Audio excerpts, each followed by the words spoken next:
So, folks, we gotta talk about Iran.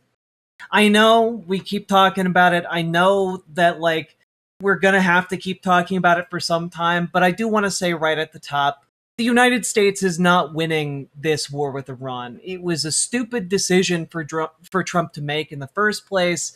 That stupidity is continuing to play out on a global scale. It is affecting everyone economically. It is affecting the United States, but other places on Earth are getting affected even more by the increase in prices. Not to mention the fact that there are current ecological disasters spreading. Notably, a ship ran aground after being hit with an explosion and has been leaking oil into the Strait of Hormuz off the coast of Oman. And that is a colossal ecological disaster because no one can get in there to free the ship or patch it up or, stop the leakage. And on top of that, you have all of this being done unilaterally by perhaps the world's dumbest and most unstable man. Unstable man, not unstable. It's bad. It's bad. Like, everything he is doing right now is nonsensical and is largely comes from a position of he has no idea what he's doing. He's desperate. He's scared. He's worried. And ultimately, he doesn't care that much. It's all kind of abstract to him. And we also need, before we jump into this, to talk about the idea here that he's not only isolated from the economic consequences, of course, but he's also been isolated thus far from the political consequences. Despite the fact that this war is so unpopular, it has now driven his approval rating below 35%. I believe Reuters did a poll recently that had him hitting 33%. He's lost basically all support among independents. It's a complete collapse. And it is truly only going to get worse from here because, again, there's no way out without admitting defeat. There's no graceful exit strategy here. And it is getting worse by the day because he's elderly as hell and can't shut his mouth. And so it leads to moments like this on local news. Gas pump, but we're still seeing higher prices than we did last week. The Michigan State averaged 12 cents higher than what we paid this time last week. Drivers are now paying an average of $4.25 a gallon on that's for regular unleaded gas, $1.13 more than this time last year. The spike comes on the heels of President Trump saying he's unapologetic about higher prices at the pump. For you to pay a tiny little bit more for your gasoline, just remember, you're doing it so that a very evil country cannot have a country. Really, it's the number one state sponsor of terror in the world. We don't want to have them have a nuclear weapon. So remember that when you have to pay a little bit more, you're at $4. It's okay. I mean, it's I'll never apologize. I did the right thing. The spike in Michigan's average price at the pump now surpassing the national average of $4.07 a gallon. What's fascinating to me about all this, right, is that he's just like, yeah, who gives a shit? You have to pay $4, whatever. I wipe my ass with $4. To him, it's not real money, And when you get stuff like that on your local news, that's infuriating to average people. And this is taking a toll on his Republican support too, Republican support is cratering as well, which, it doesn't hit only 50% of Republicans like him, but it does mean that his approval among Republicans has dropped into the 70s, which is, I want to be very clear here, devastating politically. And eventually there is going to hit a point, if this continues, where there are political consequences. I don't know exactly yet what that number is. I suspect it's somewhere with Republican support dropping into the 60s or even the 50s. We are kind of on the verge of seeing that kind of cratering happen. And part of why I say that is because we're in this intractable, unwinnable situation. You've got the USS Lincoln. People are like, oh, well, the Lincoln has a terrible situation on board. They're doing all this they're It's those just poor gasoline. troops. How much could it cost?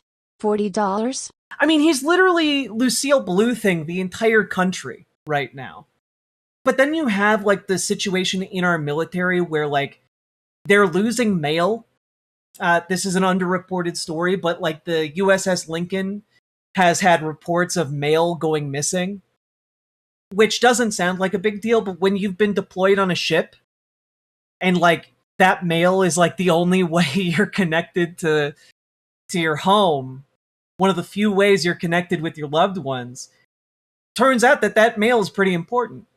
Not to mention the fact that it looks like they've been on half rations for some time. It looks like their plumbing is all out of whack. They have a foot of feces on the floor of their bathrooms, allegedly. And like, mail doesn't go missing, they withhold it. No, it's going missing. And I want to say that it's going missing, and all of these problems are directly related to the fact that the Iran war is worse than what the Pentagon is telling us. Yeah, the supply chain is absolutely borked, which is why I gotta be honest, one of the most insane things to come out of this is that one of the solutions that Donald Trump has been trial ballooning on Truth Social with, AI generated memes is that he wants to declare the Strait of Hormuz a U.S. territory, which, for a whole host of reasons, isn't something you can do. Like, you can't do this under international law. You can't do this under UN Charter. You cannot do this and annex territory, or whether it's waterway or land, you can't do that. And also, that's before we even get to the logistical concerns with how impossible such an act would be. Because if you'll notice here, to seize the Strait of Hormuz, one would have to, take land. And this big circle you might notice here is actually not mostly over Iran. It's actually over parts of Oman and the United Arab Emirates. So unless he's planning to, I don't know, bomb Oman, then like, that's just a non-starter. I mean, he wouldn't do that, right? He wouldn't just bomb an ally of the United States for no reason, right? Oh, wait. Trump threatens to bomb Oman if it gets in the way of Iran conflict. I can't stress this enough. This is insane. Logistically, it's impossible as well, right? Like, it is an impossible ask for the United States to seize this. I'm not saying it'd be impossible if the United States was mobilized for, like, total war. But, like, we're not. And also, we're not going to for a conflict declared unilaterally by the US president, right? On top of that, we have to look at why things are fucked up on the USS Lincoln, as well as other ships in the area. And I think this map provided by USA Today gets at the issue here, right? Which is, previously, the USS Lincoln was resupplied from the Gulf of the Bahrain NSA port, which is, again, 870 miles away, but that logistical line is a lot shorter. However, because the Iran war is far worse than what the Pentagon and the United States has been putting out there, that particular logistical supply line is basically done. And so they had to switch to resupply from the Diego Garcia Isle to the Gulf of Oman, which is, almost 3 times as far away. And that, it turns out, causes a whole host of logistical problems when you want to suddenly shift the logistical supply line to about 3 times as far away, because that means you need more fuel to do the supply lines, you need more personnel to keep it all up, you need to do all kinds of stuff, because you also have to move all of the resupply lines that go to Diego Garcia in order to resupply this fleet that is just hanging out in the Gulf of Oman. Now, the reason this is kind of stunning, right? And the reason this fuck up is legendary is because the reason the United States military has historically been powerful is not just because of like better technology, and that edge has certainly been dulled over the course of time because our military industrial complex likes to suck all of the money out of our tax dollars and, not provide anything because that maximizes their profits. But setting that aside, the main thing that has made the United States so powerful is our ability to leverage our logistical supply lines to deploy anywhere and everywhere, no matter what. And the fact that things have broken down this far when it comes to resupplying the USS Lincoln, like one of the flagships of the US Navy, is a big problem. It's a big problem. Like, we're currently struggling to field multiple aircraft carriers at once. That's a dumpster fire. Like, that is a colossal systemic failure in the US military. And so when Donald Trump goes out there, or, Pete Hegseth, and they're like, we can do this indefinitely. Like, we can't even do it. We can't even definitely do it right now. You have allegations of shit flooding our flagship. Literal shit flooding the flagship. And, like, we have lost. And these situations are only going to get worse from here on out because Iran actually has the ability to bite back. They have the ability to fire more missiles. They have the ability to fire more drones, which, by the way, they've been doing. And part of the problem with this is that US dominance in this region of the world has been predicated on basically going to places like Saudi Arabia and saying, hey, don't worry, we got you. Buy our US-made military equipment, and our incredible logistical supply lines will keep them well supplied. You'll have more anti-aircraft, air interceptors than you'll know what to do with. And you won't have to worry about any kind of aggression from any of your nearby allies. And what we're now seeing is that those supply lines, those logistical supply lines, have broken down to such an extent that we lack the capacity to manufacture interceptors for our allies, let alone for ourselves. And this in turn is leading to a massive problem because Iran still has the ability to fire cheap missiles and drones at places like Saudi Arabia. And in fact, they did that earlier today, I believe. The United Arab Emirates said it detected 2 ballistic missiles launched toward the country from Iran. And, like, that doesn't sound like a lot, 2 missiles. But if the UAE is using their interceptors to try and shoot down those missiles, Iran recognizes they're in a war of attrition. All they have to do is burn through the supply of missiles, the supply of interceptors that the US military has.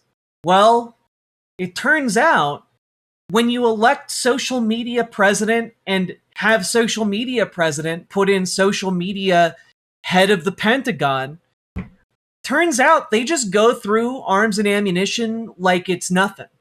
This piece from Zeteo is incredible.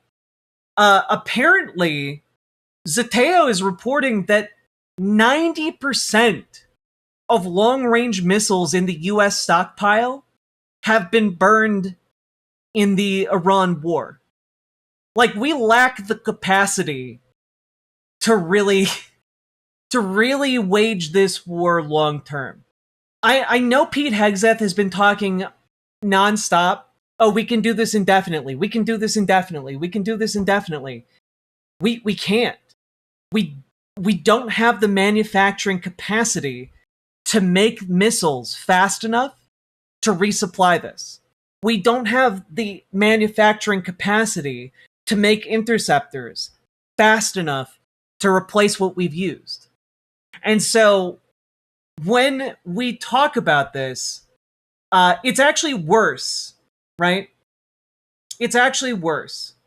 So just to read this, however terribly you think the Iran war is going for Donald Trump, the reality is almost certainly worse.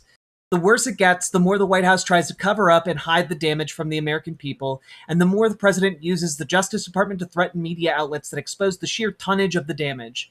President Trump won't even be straight with the country about how he's running out of weapons, when his war has depleted well upwards of 90% of certain crucial munitions, as Zeteo has learned. When reporters have dug into the topic, he's huffily accused them of treason and pledged that those responsible for leaking the information are being hunted down aggressively. I mean, it's truly bad. And that leads me to, well, I don't know how this plays out. Because what it kind of seems like is Donald Trump is being pushed into a corner here. I guess part of what I'm worried about here is that there is a non-zero possibility Donald Trump feels cornered, loses capacity to just impotently bomb Iran and tell the press, "Oh, don't worry, we got him," and feels like out of political necessity he needs to do something unprecedented. And it worries me that one of those things that appears to be on the table, at least according to Marjorie Taylor Greene, is that Trump is apparently discussing using nuclear weapons. Now, again, take this with a grain of salt. It comes from Marjorie Taylor Greene. But if this is true, God, this would be devastating. It'd be devastating in every conceivable way. It would be devastating when it comes to, of course, the people of Iran. It would be devastating to the global economy. It would almost certainly result in the United States becoming a pariah state overnight. It would be devastating. Life as you know it in America would change. And, you know, again, take it with a grain of salt. It is coming from Marjorie Taylor Greene. But, like, this is the president who is apparently, right now, trying to get the Pentagon to redesign all of its future aircraft carriers so that they look more like the ones that were used during World War II. And I wish I was kidding, but this piece from the Washington Post a couple days ago is exactly what it sounds like. The president wants the new fleet of aircraft carriers to more closely resemble those from World War II. The change could cost billions. What is the change that he wants? Well, he doesn't like the electromagnetic catapults that they've designed, and he wants them to go back to using steam, the old-fashioned way. And also, you might notice here that in this picture of a United States aircraft carrier, the tower is towards the back of the aircraft carrier. During World War II, the tower was in the middle of the aircraft carrier. And he wants to move where the tower would be in order to make it look cooler, essentially. The reason the tower is in the back of the ship is for a few reasons, right? One is that it makes it more defensible. Two, it makes it easier to store aircraft, so you can have more aircraft on the aircraft carrier. And it's just for a wide variety of reasons. When you design essentially a floating city, which is what an aircraft carrier is, every design decision is made intentionally. And when you have a dipshit president look at pictures or renderings of one and say, move the tower so it's in the middle, you are calling for a complete redesign of the aircraft carrier. Now, all of this being said, you might be wondering, okay, but like, is it really just because it looks cool? There is specifically a theory going around that he watched a movie. I'm trying to find the specific movie. It's from the 1950s. Midway? It might have been Midway. But basically, people are like, he went to the movie theater as a kid, saw these movies, and became obsessed with recreating the visuals of those films. Like, it's truly stupid. It's truly stupid. There's just no getting around it. And like a guy who's trying to redesign aircraft carriers on a whim because he wants to make them look like World War II planes. Like, guys, he's crazy. He's crazy. He's a crazy person. A crazy person would absolutely press that big red button if they were backed into a corner. And like, that's, I guess really my main concern right now is both global economic collapse because of this ongoing pointless conflict, and also Donald Trump in his dementia-addled state deciding he needs to launch a nuclear weapon on Iran to stop them from having nukes, because if they got nukes, they might nuke another country, and that'd be very irresponsible. Oh, that's also a good point, Paladin. One of the biggest advantages of the tower on the back is that if a plane comes in with a landing gear damaged, it isn't going to, like, run into the tower. 100%. Donald Trump furious when told by aide that he cannot spend trillions making his destroyer fleet look like Star Destroyers from Star Wars. Unironically, like, I am half expecting, like, next year to hear Donald Trump had plans to build the Death Star, you know? Sake Tanuki, thank you for the 5 tier 1 subs. That being said, talking about Trump aides, I do plan on talking about the whole controversy with his, 30-something-year-old aide who's As a machinist insane. who works for a DoD contractor that makes flying explodey things, can confirm that there's zero chance we can resupply fast. Yep. Without World War II wartime conditions, it takes several years to stand up a new factory. Yeah, and my understanding is that, like, I don't know what exactly goes on inside the military-industrial complex manufacturing, right? But, like, my understanding is that we could, under, like, wartime conditions, like actual wartime conditions, rev up our industrial base to be producing a lot more than we do right now. But we, like, our defense contractors deliberately slow down production or create convoluted, inefficient production lines, specifically because it maximizes the amount of money they make off of government contracts. I mean, like, we talk about right to repair when it comes to, like, farmers and tractors and stuff like that, or your iPhone or whatever. But one of the biggest scams is that the U.S. military isn't allowed to fix its own shit. The U.S. military, it's actually illegal for the U.S. military to fix its own shit. They have to get in specialized contractors to go in and fix, from the company, from like a Boeing or a Lockheed Martin, to go in and fix the stuff. So you have specialized contractors that then fly around the world and get paid insane amounts of money to fix shit. Yeah, the U.S. military fell for the fucking McDonald's ice cream machine scam. And I do want to be clear, it's not the U.S. military falling for that scheme. It's U.S. legislature, the U.S. legislators, rather, getting bought and paid for by the military-industrial complex, then going, sure, we'll vote for a law that allows you to, have proprietary rights that includes not... no right to repair for the U.S. military. But that's a good thing. The Army Corps of Engineers is trash. They might be less trash if they were actually allowed to fix things. And, skill and talent were prioritized, even to an even greater degree. Anyway, all this being said, folks, if you got anything out of this, hit that like button, hit that subscribe button, leave a comment. Comments really help in the algorithm. Get organized!